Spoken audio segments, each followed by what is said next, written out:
Desde os primórdios da existência humana, antes das cidades, das máquinas e dos conceitos complexos que hoje moldam nossa percepção, o ser humano vivia em íntima comunhão com a natureza. Não havia separação entre o eu e o mundo. O vento não era apenas um fenômeno atmosférico, mas uma presença. O fogo não era apenas combustão, mas transformação. A terra não era um recurso, mas um ventre vivo. Com o avanço da civilização, especialmente após a Revolução Científica, passamos a observar a natureza como algo externo, mensurável, previsível. Algo que poderia ser estudado, dominado e utilizado. E, de fato, a ciência nos trouxe um entendimento extraordinário do funcionamento do universo. Sabemos hoje que nosso corpo é formado pelos mesmos elementos que compõem as estrelas: carbono, oxigênio, nitrogênio. Como revelou o astrônomo Carl Sagan, somos feitos de poeira estelar. Essa afirmação não é apenas poética, é profundamente científica.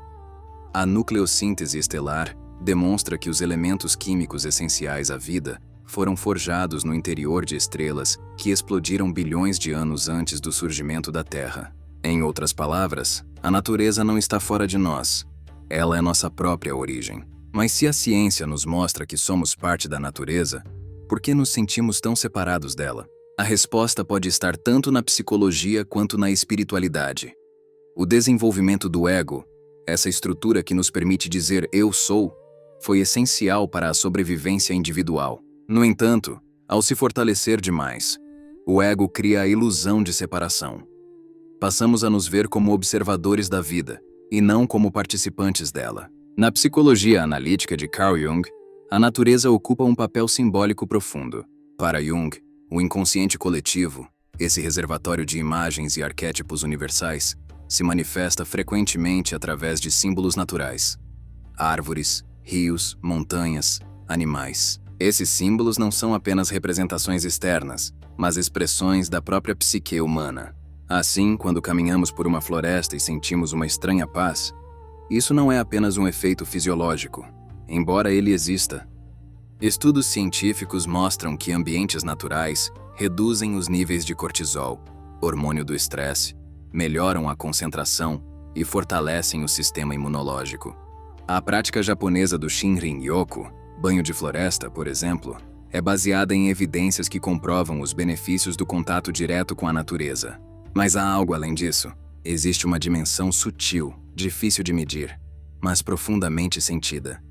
É a sensação de pertencimento. Como se, ao tocar a terra, estivéssemos tocando algo ancestral dentro de nós. Como se o silêncio da floresta fosse, na verdade, um diálogo invisível. Diversas tradições espirituais sempre reconheceram essa conexão. Para povos indígenas, a natureza não é um cenário, é um conjunto de consciências vivas. Cada rio tem um espírito, cada árvore carrega uma sabedoria, cada animal é um mensageiro. Essa visão, muitas vezes desacreditada pela modernidade, começa a encontrar eco em abordagens científicas mais recentes. A ecologia profunda, por exemplo, propõe que todos os seres possuem valor intrínseco, independentemente de sua utilidade para o ser humano. Já teorias como a hipótese de Gaia, formulada por James Lovelock, sugerem que a Terra funciona como um grande organismo vivo, autorregulador, onde todos os sistemas estão interconectados. Se olharmos com atenção, essa ideia não está tão distante das antigas cosmologias espirituais. A diferença está na linguagem. A ciência descreve mecanismos, a espiritualidade descreve significados. E talvez o grande erro da humanidade tenha sido separar essas duas formas de conhecer. A ciência, quando isolada, pode se tornar fria, reducionista, incapaz de captar o mistério. A espiritualidade, quando desconectada da realidade, pode se tornar ilusória, fantasiosa, sem base concreta. Mas quando unidas, elas revelam algo extraordinário. Um universo que é ao mesmo tempo inteligível e sagrado. O contato com a natureza, então, deixa de ser apenas um hábito saudável e se torna um caminho de reconexão.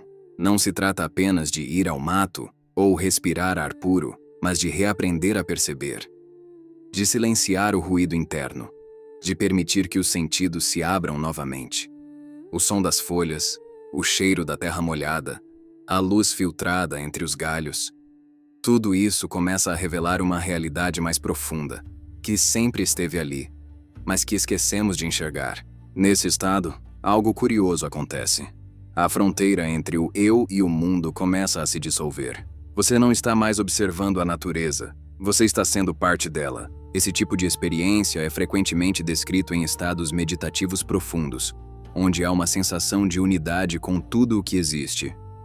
Algumas tradições chamam isso de iluminação, outras de samadhi, outras simplesmente de presença. Do ponto de vista neurológico, essas experiências estão associadas à diminuição da atividade no chamado modo padrão do cérebro, uma rede neural ligada à autoconsciência e ao pensamento narrativo. Quando essa rede se aquieta, a sensação de separação diminui.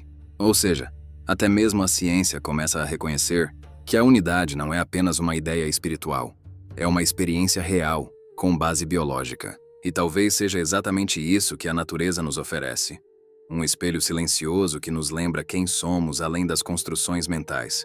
Ao nos afastarmos dela, não perdemos apenas um ambiente, perdemos uma parte de nós mesmos. A crise ecológica que vivemos hoje não é apenas um problema ambiental, é um reflexo de uma crise de consciência. Tratamos a natureza como algo descartável porque esquecemos que somos natureza. Destruímos florestas como se não estivéssemos destruindo nossos próprios pulmões. Poluímos rios como se não fossem o sangue do planeta. E, por extensão, o nosso. Mas há um movimento emergente, silencioso, crescente. Cada vez mais pessoas estão buscando esse retorno. Seja através da meditação, da permacultura, da espiritualidade, ou simplesmente do desejo de viver de forma mais simples e autêntica. Esse movimento não é regressão, é evolução consciente. É a integração entre o conhecimento racional e a sabedoria intuitiva. É o reencontro entre o ser humano e o todo.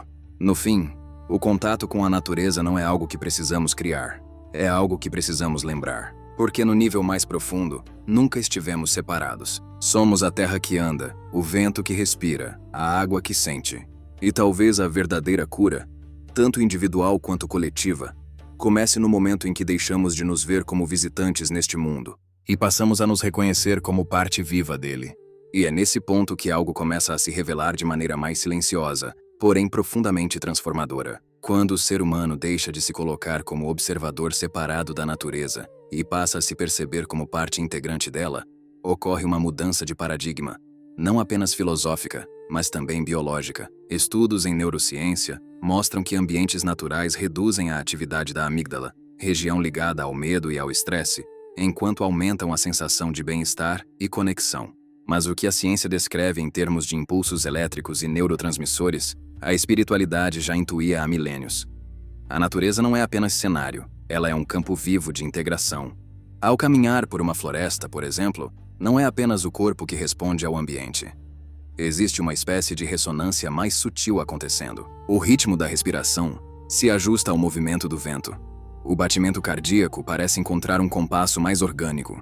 E a mente, antes fragmentada, começa a se reorganizar. É como se, ao entrar em contato com a ordem natural, o caos interno encontrasse um espelho capaz de reorganizá-lo. Na biologia, sabemos que todos os seres vivos compartilham códigos fundamentais.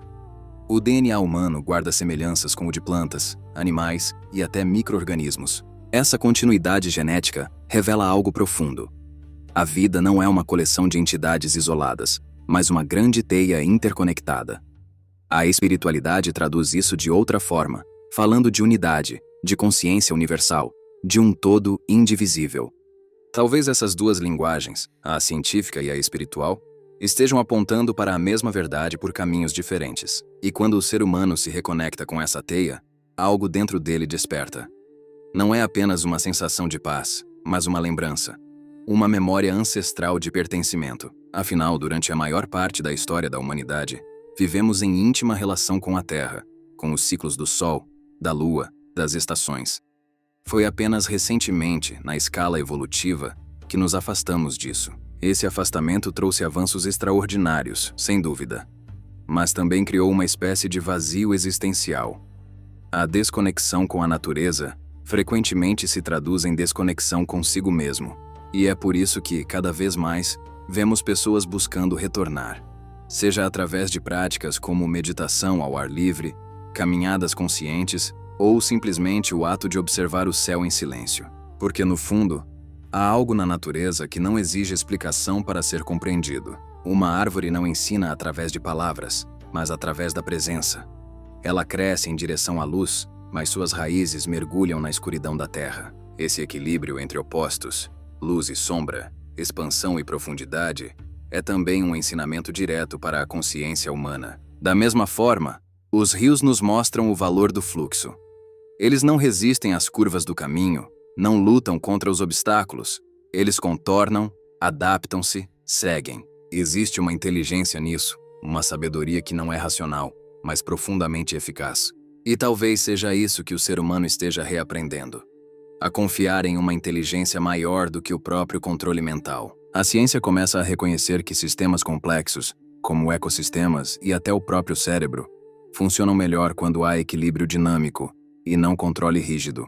Já a espiritualidade sempre falou sobre entrega, sobre fluxo, sobre confiar no movimento da vida. Novamente, duas linguagens apontando para o mesmo princípio. Mas essa reconexão não é apenas contemplativa. Ela também traz responsabilidade. Quando o indivíduo percebe que não está separado da natureza, destruir o ambiente deixa de ser uma questão externa e passa a ser uma forma de autodestruição. Surge então uma ética mais profunda, não baseada apenas em regras, mas em consciência. Cuidar da terra passa a ser cuidar de si mesmo. E talvez esse seja um dos grandes desafios do nosso tempo: unir conhecimento e sabedoria. Usar a ciência e a espiritualidade não como ferramenta de dominação, mas de compreensão. Porque no encontro entre essas duas dimensões, o rigor científico e a sensibilidade espiritual, nasce uma nova forma de estar no mundo. Uma forma mais inteira, mais consciente, mais viva. E nesse estado, o ser humano deixa de buscar respostas fora e começa a perceber que ele próprio é parte da resposta.